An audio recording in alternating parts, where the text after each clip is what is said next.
Hello बच्चों, अब करेंगे question number 6। The circumference of a circle exceed its diameter by 30 centimetre, find the radius of the circle. आपको R की value find करनी है और कह रहा है सर्कमफेरेंस ऑफ सर्कल डायमीटर से कितना ज़्यादा है, 30 सेंटीमीटर ज़्यादा है। तो सबसे क्वेश्चन में गिवन क्या है, पहले ये देखिए। क्वेश्चन नंबर 6 में आपसे बोला गया है जो सर्कमफेरेंस ऑफ सर्कल है और जो डायमीटर है, दोनों सर्कमफेरेंस ऑफ सर्कल डायमीटर से कितना ज़्यादा है, 30 सेंटीमीटर ज़्यादा है। अब सर्कमफेरेंस ऑफ सर्कल ज़्यादा है ना, तो यहाँ पे माइनस का साइन लगाएंगे। अब यहाँ पे आप बताइए, डायमीटर हमारा सर्कमफेरेंस ऑफ सर्कल से कम है कितना, 30। तो वही मतलब यही हुआ, माइनस का साइन सर्कमफेरेंस ऑफ सर्कल से अगर हम डायमीटर माइनस कर देंगे तो हमारा आंसर 30 आ जाए, यानी सर्कमफेरेंस ऑफ सर्कल 30 सेंटीमीटर ज़्यादा है। अब यहाँ देखिए, सर्कमफेरेंस ऑफ सर्कल फॉर्मूला क्या था पहले, अभी तक हम जो लगाते हैं 2πr। अब देखिए पाई तो इसमें हम लिखेंगे, पर देखिए 2 × r यानी r का डबल, यानी अगर ये आपका देखिए ये आपका सर्कल है, यहाँ से यहाँ तक की डिस्टेंस आपकी क्या है, रेडियस है। अगर रेडियस का डबल कर दें यानी ये भी हम ऐड कर दें तो ये यहाँ से यहाँ तक की डिस्टेंस क्या हो जाएगी, डायमीटर।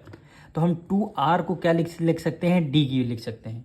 तो इस बार हम सर्कमफेरेंस ऑफ सर्कल में पाई d 2πr ना लिख करके पाई d लिखेंगे। पाई तो पहले लिखा था, उसको एज इट इज़ हमने राइट डाउन कर लिया। 2r का डबल क्या होता है, डायमीटर। तो वही हम इस बार पाई d लिखेंगे, यहाँ पे पाई d हो गया minus d equal to 30 centimetre. यहाँ d है, यहाँ d है, तो हमने क्या किया, d को बाहर निकाल लिया, d को बाहर ले लिया। यहाँ पे क्या बचा, पाई बचा माइनस d को जब बाहर ले लिया ब्रैकेट में, तो यहाँ कुछ नहीं बचा, केवल 1 बचेगा, इक्वल टू 30 सेंटीमीटर। अब यहाँ से हम पहले d की वैल्यू फाइंड कर लेंगे। पाई हमारी वैल्यू कितनी रखनी है, 22/7 रखनी है, -1 इक्वल टू 30।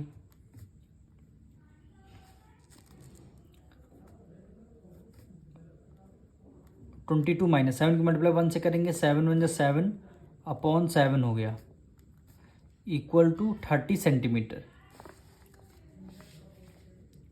d मल्टीप्लाई 22 में से 7 माइनस कर देंगे, कितना हो जाएगा, 15। 15/7 इक्वल टू क्या हो जाएगा, 30 सेंटीमीटर। अब यहाँ से आपको d की वैल्यू निकालनी है, तो d इक्वल टू हो जाएगा 30 मल्टीप्लाई 15/7 इक्वल टू को उस तरफ है, रेसिप्रोकल हो जाएगा, क्या हो जाएगा, 7/15। यानी जो वैल्यू न्यूमरेटर में है डिनोमिनेटर में आएगी, जो वैल्यू डिनोमिनेटर में है वो न्यूमरेटर में आ जाएगी।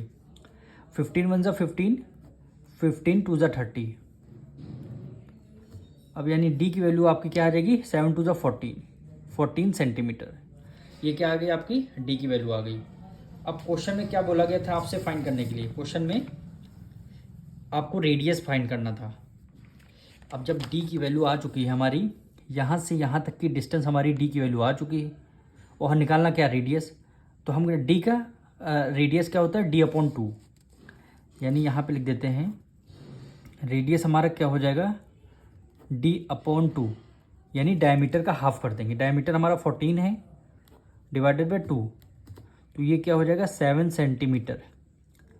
ये वैल्यू क्या आएगी हमारी, रेडियस क्या हो जाएगी, 7 सेंटीमीटर। हम मिलेंगे नेक्स्ट वीडियो में।